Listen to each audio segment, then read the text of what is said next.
ครับ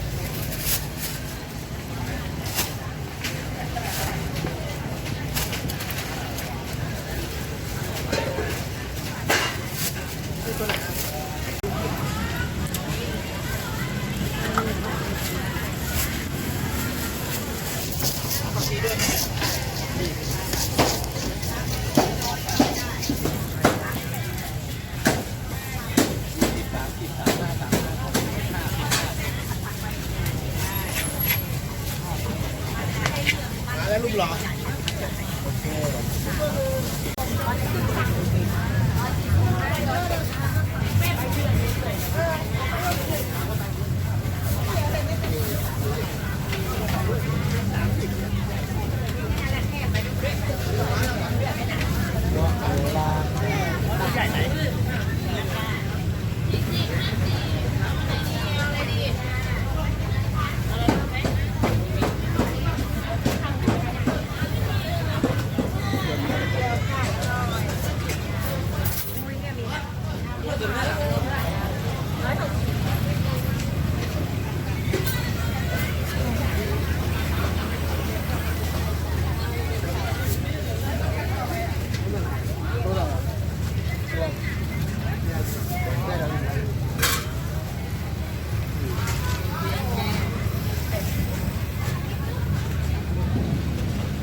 ไม่ได้มาอยู่บ้าน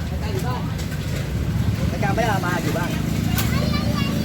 เย็นๆอยู่บ้าน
เป็นไงจุ๋มพอเลยมั้งโอ้ร้อนเลยนะมันไม่แข็ง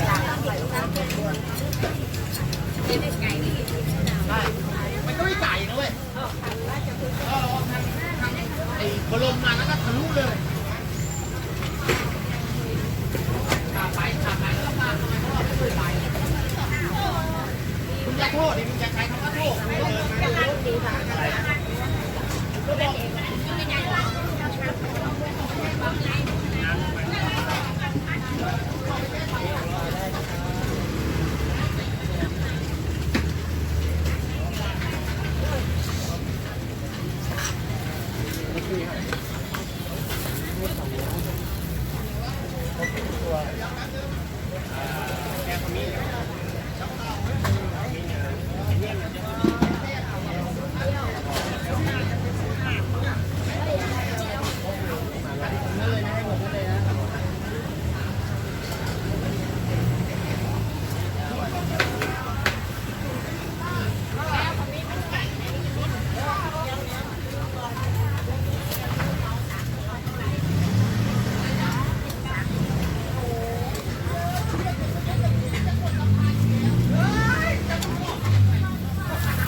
พี่น้องเอ้ยตอนนี้เข้ามาจากตลาดแล้ว แบบเหือดไรใครย่อยใครมันละลาย โคตรห่อนเลยไปคนกันหลายพี่น้องย่างไปว่า ทั้งสื่อของทั้งอันนี้ถ่ายไปเห็ดบ่ได้เลยพี่น้องเว้าก็บ่ได้ อยากหัวแห้งเนี่ยอันห่อนแห้งเลยย่างมาตลาดกะใกล้เติบเลยพี่น้องแต่ตอนไปน่ะนั่งรถไปเลยตอนไปนั่นมีคนไปส่ง ข้ามาเองใครมันละลายพี่น้องตอนนี้มาห่อท้องแล้วได้คล้องมาหลายอย่างเติบอยู่พี่น้องหิวมากเดี๋ยวหอพลุงพลังนี่อะไรดอกไม้มาไปหาบัดตลาดบุมีแต่ต้นแบบนี้แล้วก็50 บาทพี่น้องเลยหอนอะไรรอนะตอนนี้คือพัดลมเป่าอย่างนักเลยใครมันละลายพี่น้องเลยได้แนวอันเพิ่มความอ้วนมากนี่เพราะว่าหอนหลายนี่น้ำกระเจี๊ยบพี่น้องเย็นเห็นแล้วก็โอ้ยน้ำลายไหลเลยมันหอนเก๊กฮวยอากาศพิจักหน่อย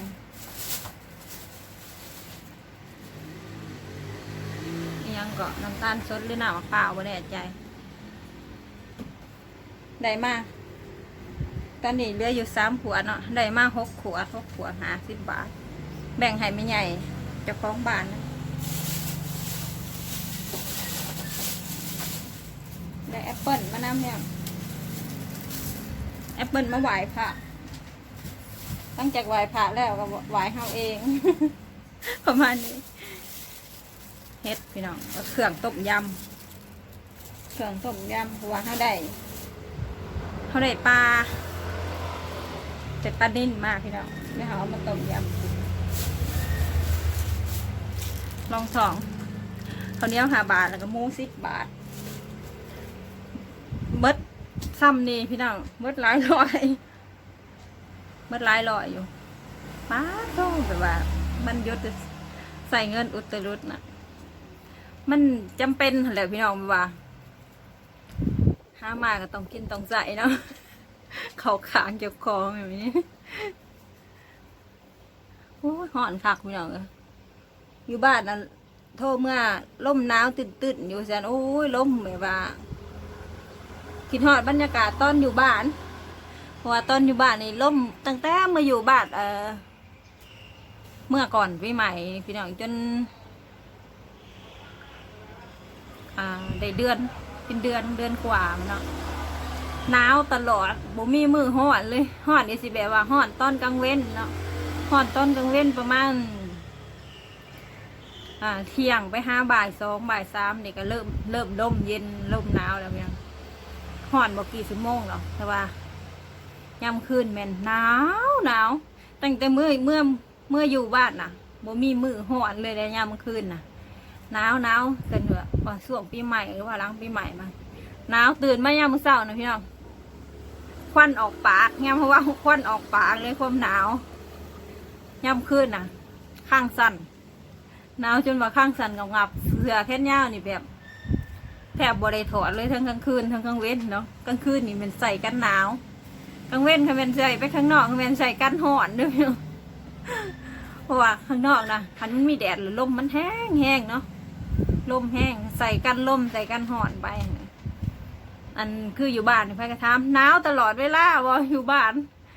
มันกระเบถึงขนาดว่าหนาวตลอดเวลาเพราะว่าแต่ว่าย่ำขึ้นนะใส่นอนนะพี่น้องพอมันหนาวส่วนย่ำเว้นนะใส่ไปกันลมกันแดดไปจังสันเนาะคือใส่เสื้อแขนยาวตลอดในอยู่บ้านเลยเนาะบ่ได้ว่าเป็นแต่สาวบ้านนาเด้อพี่น้องหลายคนเนาะเพราะว่าคนในหมู่บ้านหรือว่าหมู่บ้านอื่นนะที่เห็นเขาเจ้าใส่นะอย่าไปถามว่าหนาวบ่เพราะว่าย่ำขึ้นน่ะหนาวอยู่พี่น้องแต่ว่าย่ำเว้นน่ะคอมเมนต์เฮาบ่ใส่เนาะแต่กันยาวย่ำเว้นน่ะลมมากพึ่มมานี่คือแบบแหล่เลยเนาะคนเฮาปกติก็แหล่อยู่แล้วย่ำไปตลาดไปยังเนาะสิหนูมันลมฮะมันลมละกะแดดย่ำเว้นน่ะเขาเจ้าก็ต้องใส่นะว่า แถวบ้านนะเพราะว่าหนาหนาวเหนือห่อนส่วนมากก็สิใส่เสื้อแขนยาวตลอดเพราะว่าขันยามห่อนนะขันเท้าบ่ใส่นี่ผิวนี่แห้งไปเลยพี่น้องมันแหมแดดนะเว้าแล้วก็เว้าร้ายนะพี่น้องเอ้ยโอ้ยหัวจนเปียกอันอย่างมาไปย่างตลาดแบบบ่เว้าเลยพี่น้องถ่ายก็ได้ถ่ายแป๊บเพราะว่าซื้อของนำถือของนำถ่ายนำบ่สะดวกเพราะว่าเขาไปคนเดียวอันไปหลายคนหนึ่งมีผู้ถ่ายให้ก็สิดีนะพี่น้องคลิปของซาบาน่าก็สิล่าซาจักหน่อยเพราะว่าถ่ายคนเดียวตัดต่อคนเดียวเนาะพี่น้องเนาะเบิ่งเลยว่ากสิสาแน่เนาะพี่น้องขอบคุณหลายๆสำหรับคนที่เขามาเบิ่งเขามาติดตามเนาะพี่น้องเนาะขอบคุณหลายๆเด้อบ่แม่นบ่ว่าที่แฟนคลับหรือว่าหมู่เพื่อนที่อยู่ใน YouTube หลายๆคนเนาะที่เขามาให้กำลังใจกันตลอดมาเนาะพี่น้องเนาะเป็นกำลังใจให้กันแบบนี้ตลอดไปเด้อพี่น้องสำหรับแฟนคลับหรือ FC เนาะพี่น้องเด้อสิ่งใดที่ผิดพลาดสิ่งใดที่ว่าบ่ม่วนว่าจาบ่ม่วนก็ขออภัยหลายๆเด้อพี่น้อง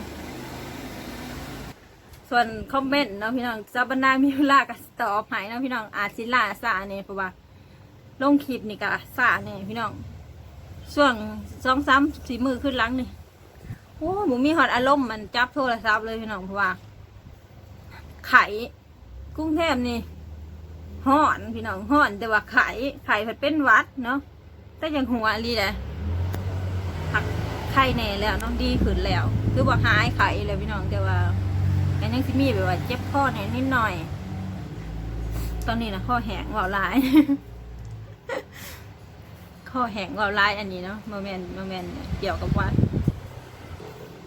ตลาดกะว่าใกล้กับโบใกล้ว่าใกล้กับโบใกล้พี่น้องย่างไปก็เฮิงตื่นอยู่ย่างมากออกกำลังกายมันทำทางไขมันละลายเลยพี่น้องสำหรับ FC เนาะพี่น้องว่าทั้งไกลต่างประเทศไทยประเทศลาวหรือว่าทั่วโลกเนาะพี่น้องเนาะขอบคุณหลายๆเด้อที่มาให้กำลังใจสาวบ้านนาตลอดมาเนาะพี่น้องเนาะขันซีดีกับเบิ่งโฆษณาสาวบ้านนาเลยเด้อพี่น้องเอ้ยสำหรับคนที่เหตุการณ์เห็นงานอยู่ในกรุงเทพเนาะพี่น้องเนาะสู้เด้อบ่ว่าอยู่ไซเนาะพี่น้องถ้าว่าเหตุการณ์งานคือกันกะให้สู้เด้อพี่น้องเด้อเป็นกำลังใจให้เบิร์สุบอดสุแจเนาะสู้ไปนำกันเนาะพี่น้องเนาะเพราะว่าอยู่ไซคือกันพี่น้องคันว่าใกล้บ้านแล้วกันส่งกำลังใจไปให้เบิร์สุบอดสุแจให้สู้ไปนำกันเด้อพี่น้องเด้อเพราะว่าอยู่ไซเนาะพี่น้องกับการใส่ชีวิตเนาะพี่น้องเนาะกะขอให้สู่เบิร์ดจุบ่องสุแจทุกบอดเนาะพี่น้องบอกว่าสิอยู่ใกล้บ้านหรือว่าสิทำงานอยู่กับบ้านเพราะว่าหลายคนกับบอดคอยได้อยู่บ้านคือกันกับซาบาน่านะพี่น้องสู่ไปนำกันเด้อมากินน้ำกระเจี๊ยบเด้อพี่น้องเอ้ยมันหอนขนาด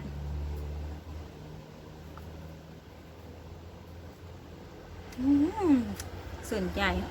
สมไหนจักหน่อย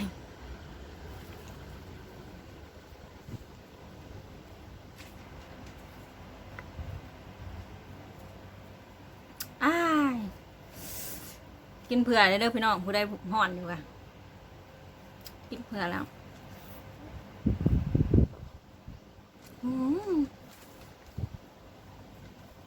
สมไหนจักหน่อยพี่น้องน้ำกระเจี๊ยบ